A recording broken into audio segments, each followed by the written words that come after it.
We'll go ahead and wrap up the show with our last segment for the show. So this is something that is really, I think, hitting into gear this month rather than back in July when the film actually celebrated its 30th anniversary. But 2015 marks the 30th anniversary of Back to the Future. The film and the franchise, I suppose, because it was the beginning of everything. The film was actually released July 3rd, 1985. The reason why the film is getting so much celebration now in the year in October is because on October 21st, 2015, that is the day that Doc, Marty, and Jennifer came from 1985 to the awesome. They went to the Cafe 80s, dude, and put on their self-lacing Nike shoes and their voice one size fits all hair drying leather jackets, and we got to start wearing our clothes inside out and shit.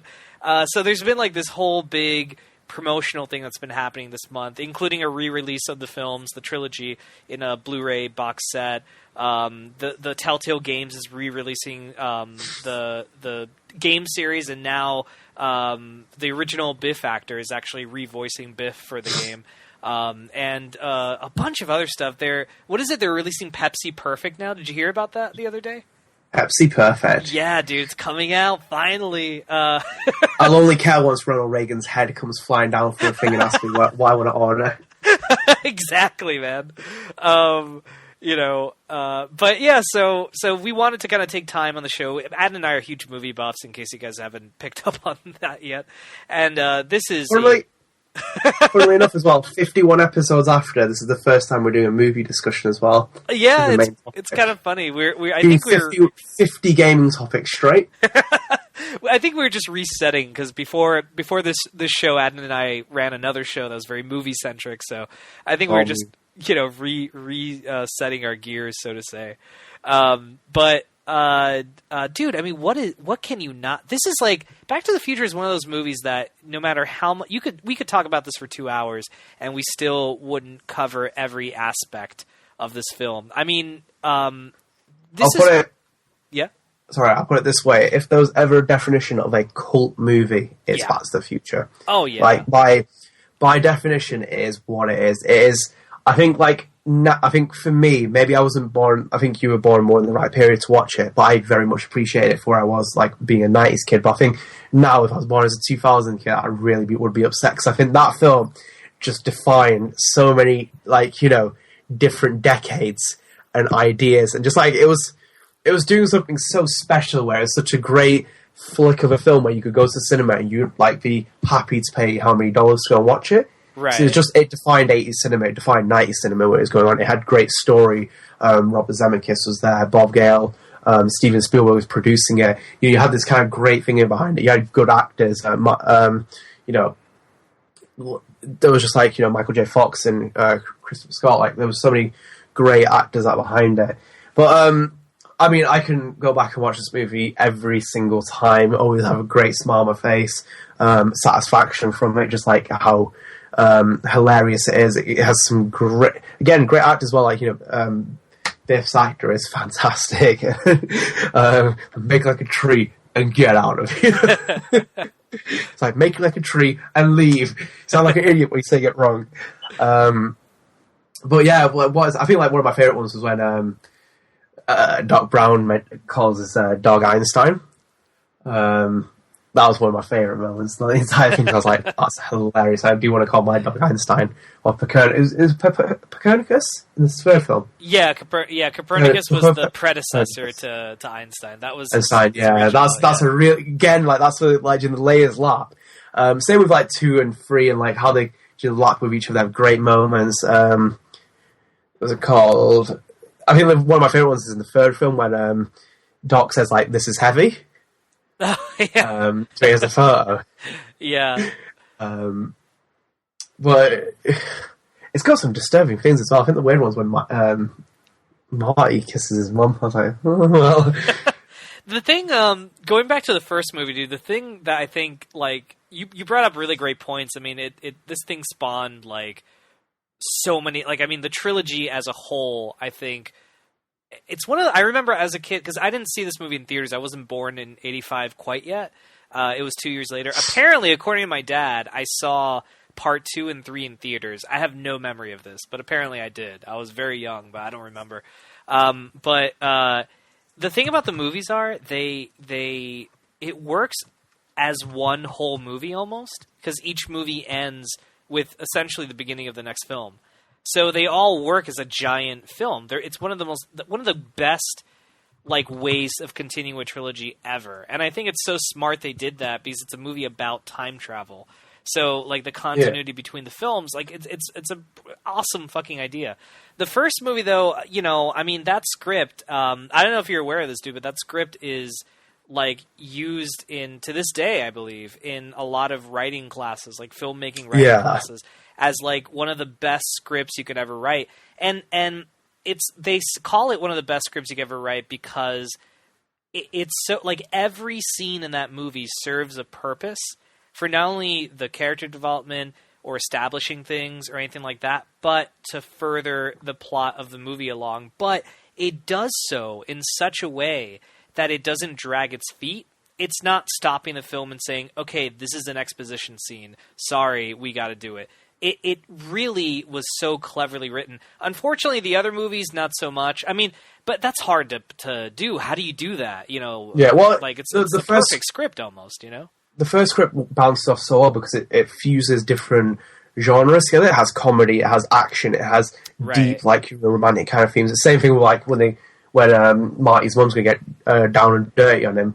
Like, before that, she kind of basically, like, when she's drinking and stuff, is like, and she's like, "You sound like my mother," and it's just like, you know, it has great injection of humor before the romantic scene comes away. It's like she starts kissing him, and it's like, that's weird. And it kind of has like another great humor point, like, you know, that breaks off onto her. Right. Again, like, same with Marty getting on stage, starts singing, and then obviously great, like, funny moment that he's doing that, and then goes to romantic scene between his parents. So it's got a great knock-on effect. The same with you know, Marvin Berry as well being there.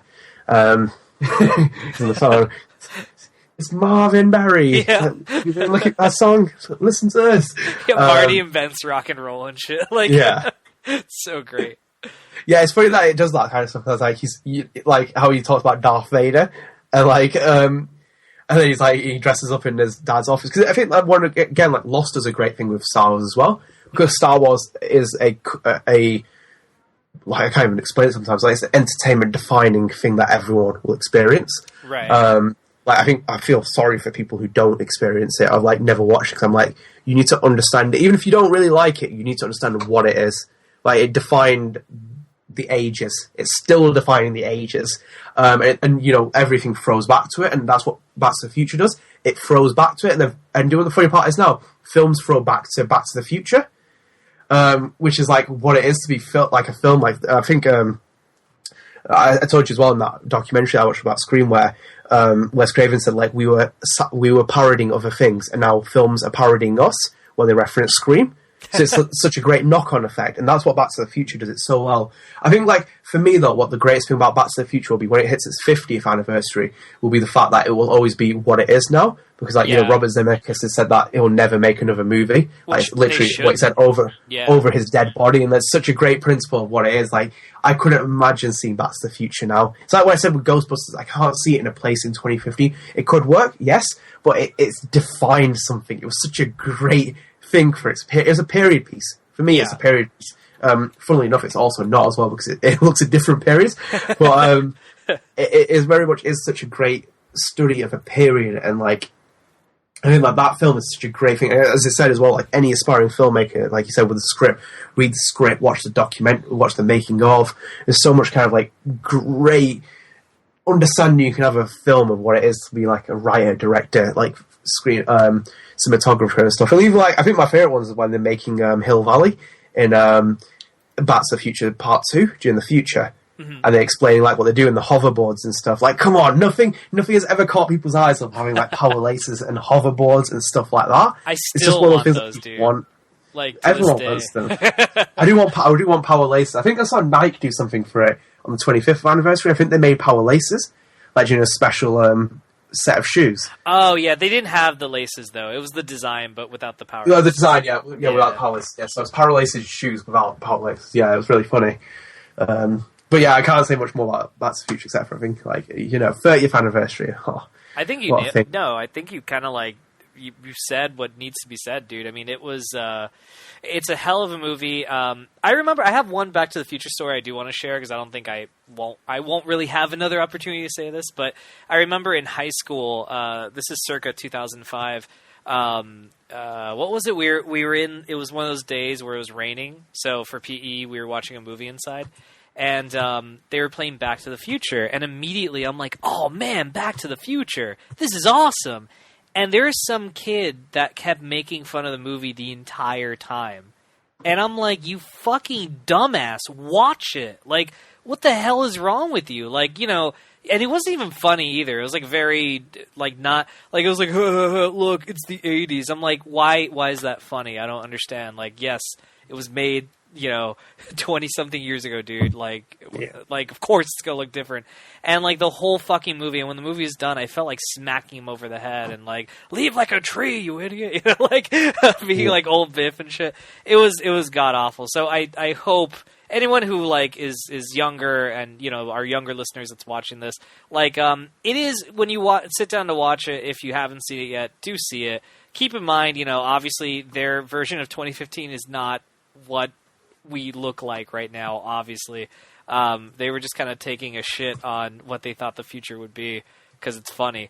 But I think it's a phenomenal film, and I don't think there's really anything else to say. I mean, Adnan kind of like, nailed this. I mean, dude, you buried this and put the tombstone up. I mean, there's nothing else for us to say. So Chris Cortez on it. He likes Chris Cortez. He loved Back to the Future. But yeah, so I guess that'll be it for it. But yeah, go and see it, guys. If you haven't seen it yet, do yourself a favor. Watch Back to the Future. Yeah. But yeah, it's a great topic. Yeah. But anyway, so we'll wrap this up now. So that's it for this week's episode. Don't forget to follow the Gamer Headline Show on Twitter at TGH Show and like our official Facebook page at the Gamer Headline Show for up-to-date episodes from Gamer Headlines' official podcast. Additionally, the Gamer Headline Show can be found on Podbean, Stitcher, iTunes, YouTube, and, of course, right here at GamerHeadlines.com. Thanks for tuning in, and we'll see you next week. Take care, guys.